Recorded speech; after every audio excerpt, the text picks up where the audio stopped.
Hey everyone, happy Friday. Can you believe we've got another week almost in the books?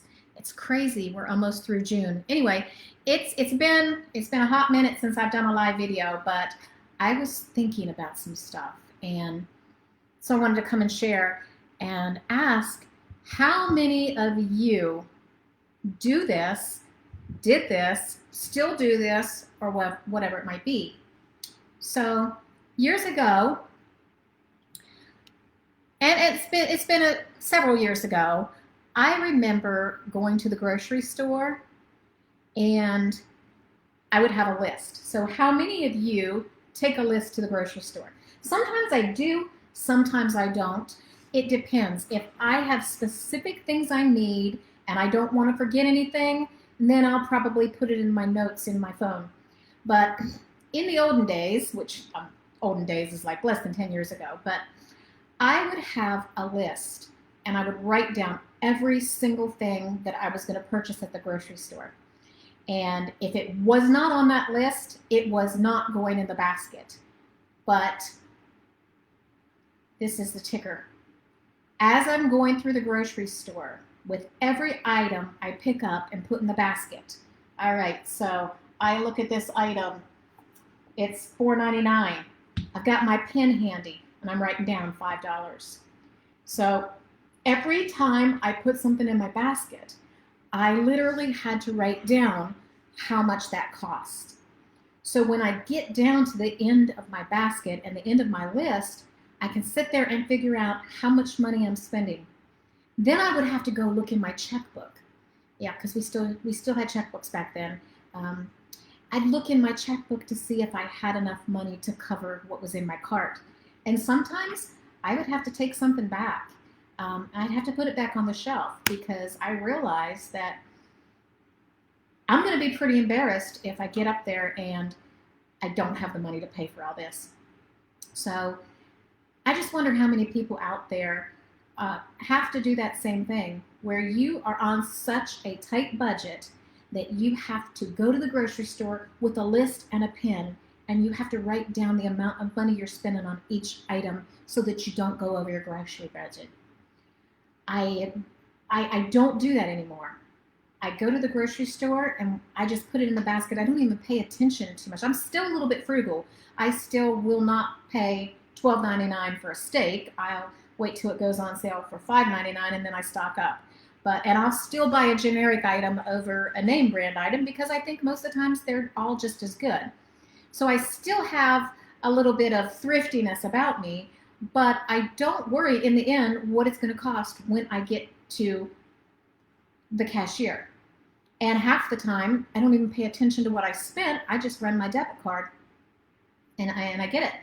And I guess what I'm trying to come down to in this is we all have something that we can be thankful for.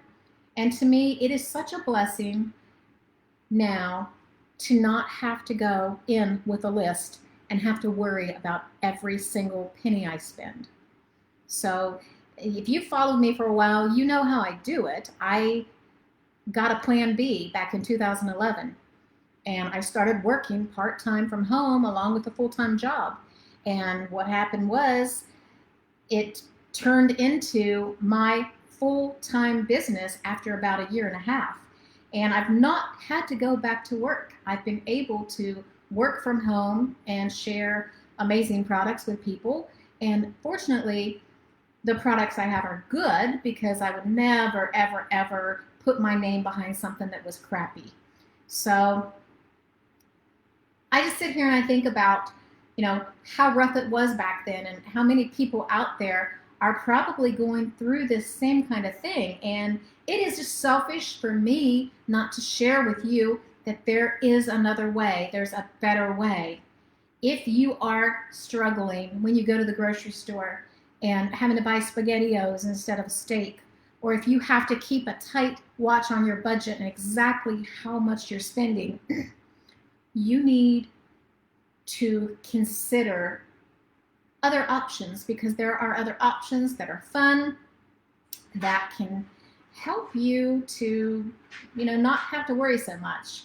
You know, you might just make a couple hundred extra dollars a month doing it as a hobby, or you could do like me and go full time. But what you've got to do is you have to find something that you love.